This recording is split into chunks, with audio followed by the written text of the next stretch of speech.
Chapter 17. Rusty and the Devil. Back in the peaceful valley with all the happy folks, little Gonzo grew up. They have all been protected from all the nasty stuff going on in the world. And they didn't know anything about pounders and benders.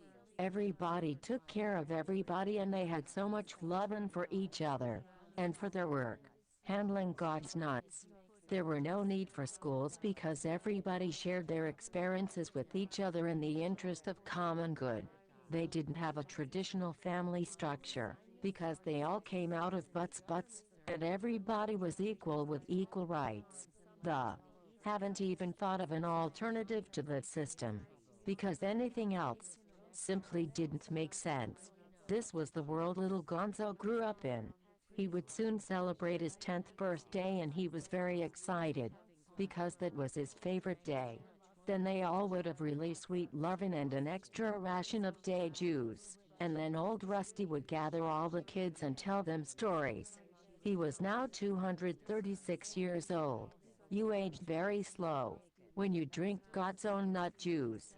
And then he would tell stories about a fantasy world, way outside the valley and the deadly swamps. Out there all kinds of scary stuff would happen. Rusty never really had the need to tell them about the true nature of the stories, so he kept it as a fantasy world, because he was a very loving father. Then he would tell stories about mean old black guys who traveled around the world in their stolen ships, taking everybody's jobs. So now God made them handle stinky French dades. And that was really scary, because they were daters, and stinky dades is the worst thing ever. Rusty would also tell them about a sweet lady who accidentally handled the king's dades in public, so he chopped her limbs off, and how she sadly ended her days, choking on a Dutch wiener, in a tool shed, over in Ireland. And that was really scary too. As they say, it's so goddamn hard to handle dades, if you only got a foot. And this lady had nothing. When Rusty told his stories, all the kids were having a real great time, and all the grown-ups were shaking their heads about them old crazy stories. But Rusty was a clever guy, and he liked love, really much. Love made him feel good inside, and he knew he could create a world of pure love. But one thing don't exist without the other. So the stories was a part of raising the kids in that spirit. And he'd created the closest thing to paradise imaginable. That was his own little experiment. Can humans exist in an atmosphere of pure love, if they're not influenced by the outside world? And Rusty knew that it was possible. The only outside thing that could contaminate his little experiment of pure love was God. And for the first time in the history of the valley, there was a problem. Lately God's been spending real much time in the valley, and he'd become real grumpy and was interfering with Rusty's work all the time. And he was one of those really annoying guys that Rusty called assholes. Those who constantly ask for advice, but they never use it. And he really didn't know shit about dating. And Rusty knew he was the best dater ever. A big problem was that God had started ripping off limbs again, after a real long break. And it scared the kids and ruined Rusty's good work trying to raise his children with love. Because fear is the opposite of love. That was common sense to Rusty. He'd come to the question that if we do the best we can, and God still is punishing us, what's the point?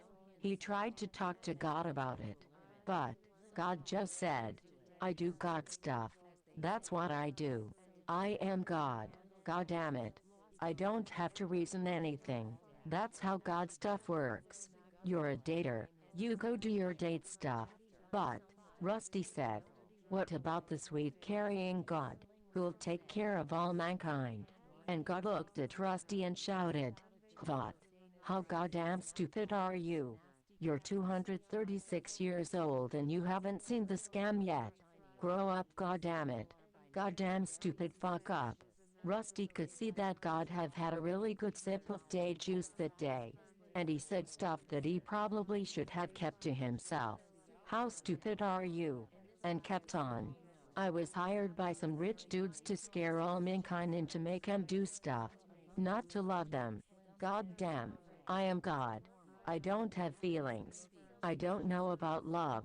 I was hired because I am a total psycho who don't care which little girl's arms I rip off. Of course everyone would have started with the ugly homo kids, but not me. I just don't give a fuck about whose arms I'm ripping off. The only thing I care about is how big my dates are and how pissed off that little goddamn pure goat is. So, go make me some goddamn big dates, dater. Go to your date stuff. And he looked angry at Rusty and ripped off the last little lump of his left arm, to show him a real good lesson. About stupid questions. Or something. And then he fell asleep. And crapped his pants. Rusty looked at the drunk sleeping god, and could now smell the bad stink of dead diarrhea. That little meeting had made Rusty think. And made him a little worried about the future. What did it mean? Hired by rich dudes. It didn't make sense. Was God a scam? Was his only purpose to make people do as they're told? Then God must be a real asshole. Was God an asshole? With diarrhea. All that made Rusty think. And Rusty was a smart guy and knew. There's only one way to prove God's existence. It is to stop believing in him. And if everything is the same after that, he's just an asshole. All he knew was, when God is here, it's bad. When is not, it's good. And that was all Rusty needed to know. Because he knew about the power of love. He could see it working every day. And when God was here, it was not working. And Rusty was a very practical and positive individual despite his diminished body, which at this point looked like a meatball with a bone sticking out. Rusty knew, love is simply the answer to everything. And you don't need a god to tell you what you already know. That's just plain stupid. So why let him interfere with the greatest gift of all mankind? Sweet loving. If you got it anyway. Rusty just had enough. He wanted to prove God wrong. And he had a plan. And it was to take the old trail around the devil's anus, call the devil's back door, and meet the little pure goat. God needed a challenge. And the devil could help. One late evening when everybody was asleep, Rusty snuck out, and God was sleeping too, snoring real loud, still with a big jug of day juice in his hand, stinking the whole valley up with nasty diarrhea stink. Rusty went up to the devil's back door, a good long walk from the valley, and met the entrance to the devil's anus. It was a tiny little hole in the mountainside that surrounded the nasty crack. It was called the devil's mama's stinky pee hole. And it was mega scary. Rusty peeked through the stinky pee hole. And the sight that met him was real nasty. It was so nasty and ugly that you can't imagine. There was all kinds of vagina slime. And it was real stinky too. And there was no colors except for crap brown. So everything was nasty crap brownish vagina slime all over the place. And it was not nice at all. He could see the devil sitting there in the middle of it all, looking mega pissed off. And Rusty climbed through the pee hole and walked up to him. And when the devil saw him, he lightened up and shouted, "Please, mister, let me cut off your penis." "Sorry," Rusty said. "God's already been there. In fact, all I have left is 4 inches of my right leg, and that's partly why I'm here." And the devil looked real sad like a spoiled child, and said, "I hate you, God. You always get to cut off the best penises." So now they'd broken the ice. Rusty began, "Hi, Mr. Devil. I am your next door neighbor, Rusty Cannon McElroy. And I don't hold it against you if you don't like me. I take care of the dates that is dangling right in your pube face. And it's my job. Like you got a job. Being a pissed off devil. But I know. It's really not me you're pissed at. It's God. And not because he has bigger dates. It's because he tells everybody that you're an asshole. And nobody wants that. And with that understanding, I come in peace. So please hear what I have to say." "Okay," the devil said. and looked genuinely interested with his pube hair eyebrows in that position. Keep on. Thank you, Mr. Devil. So Rusty continued. I know you want to get back at God for losing the date off, and also for telling that you're an asshole and for screwing your sensitive rectum with his humongous self-designed penis. Back then where you were bud buddies. And I have my own reasons for getting back at him. And the devil looked at him and said, what might that be, neighbor? And Rusty looked the devil right in his goat eyes and said, if God's not good, what good is God? The devil now looked at Rusty and shouted, what? Are you goddamn stupid or what? Now he was really agitated. Stupid assholes, do you still believe that shit? What? Rusty said. It's all a hoax. God and me were hired by some rich dudes to scare people so thieves do stuff for them. You goddamn stupid fuck-ups. That's about 6,000 years ago. And you still believe that shit. Fuck, you're stupid. But if you're not who we think you are, who are you guys? Rusty said. Adam and Eve. The devil answered. Adam and Eve. But what happened? We haven't seen you since you ate out of that apple and got thrown out of Eden. Just fairy tales, dear neighbor, said the devil, who'd calmed down a bit. God and me was created by the creators as the first humans. Those creators traveled the universe, making life. But creating a complex machine like a human is very difficult. So they have to make a lot of fuck-ups before they reach their goal. You can see I'm one big fuck-up. A 2 feet tall red goat with tiny nuts and pube hair on my face. You just can't have humans walking the earth like that. Andy God was not good enough either. His brain malfunctioned and he came out a total psychopath with no feelings. And feelings is a part of the design they're looking for. So you can say that your good God was a too big an asshole to become human.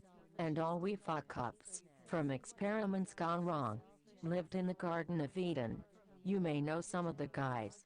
There was, beside God and myself, Abraham, Moses, Ella, Buddha, Poseidon, Margaret Thatcher and all the other fuck-ups that later found a job messing with mankind. And we were all little pawns in the puzzle to find exactly the right machine, designed for a certain purpose. Nobody knows what. But why did they throw you out? Rusty wanted to know. Because God took a great big dump right on the lawn, smack dab in the middle of the Garden of Eden. It was one silly night, after he had too much date juice, and everybody got super pissed off, because it was mega stinky. And then they threw us out. And me and God wandered the earth for some 100 years, until we met some rich cave dudes that hired us to cut off arms and legs of sleeping children. I always thought it was a pretty nasty job. But God loved it. Now he could be the ego psycho he really was. Being an asshole, while people still would love him and pray for him, and think he's real nice, and write nice songs about him. But, the devil said, the scam needs to come to an end. So, I'm in. Let's get back at God. What's your plan, Rusty? Rusty looked at him with real clever eyes, and said, vagina gases. And plenty of it. But the devil looked back at him and raised his voice. I haven't been sitting here in this stinky hole for so many years, just for fun. If I could gas him out, I would have done it. His dates are just too big. If he hit me with one of those gigantic godnuts, it's bye-bye, Mr. Devil. But let's say, Rusty said, if his dates were a little out of shape, so to speak. What you mean? If I don't do my day job the way I am supposed to, and make his dates a little stinky. And all mankind know that you can't fight nasty vagina slime with stinky dates. And he won't notice till it's too late. Because he's so stinky himself from diarrhea, and he don't know shit about dating. And when the time is right, you give him a good vagina gas, and a nice bucket of butt juice. And then he might be sad and give up. Now the devil lightened up, and saw a little chance of getting back on Earth instead of this stinky vagina hole. But all mankind know, said the devil, and looked sad. I have got a double-bladed sword. If I spread vagina gases, it might alarm and wake up all the stinky vaginas of the world, and they might see it all as a dangerous vagina situation and come for help. We used to work together, but they were just too nasty. I haven't seen them for a long time, but I can hear them making nasty vagina fart sounds at night, and that's why it's so nasty all over the place. Stinky vagina farts have just infected all inner Earth. But those stinky, nasty, hippie, slimy fart vaginas are very, very unstable. And they can, right out of the blue, attack anything. That's what nasty, stinky vaginas do. And if all the stinky slime gas of the world are gathered in one big monster cloud, it might be the destruction of the world, and they may fulfill the prophecy and spray all the gas out that nasty volcano they call the devil's penis, smack dab in the middle of all man's face, and destroy him, and turn him into Nazi beavers, before he die a painful death of vagitis. But Rusty said, I thought of that, and for this operation we have to depend on a surprise attack and a swift match. And while I tell you about it, let's have a sip. And Rusty pulled out an extra big jug of day juice from his backpack, and the devil got close to ecstatic. He haven't had day juice for such a long time. Those two neighbors had a real nice evening, and Rusty realized that the devil was a sweet, loving, caring person who just had a hypersensitive rectum. And it's just a natural response to get pissed off. Of course, he had to work on the penis cutting, but Rusty knew that a little sweet loving always helps on people who like to chop off other people's ding-dings. They both knew that this was very important. This could have a great big impact on their future situation. But none of them wanted to hurt God. They just wanted to make him see that the trick's been going on for too long. So Rusty told the devil about his plan, and with a little luck, both their problems would be gone.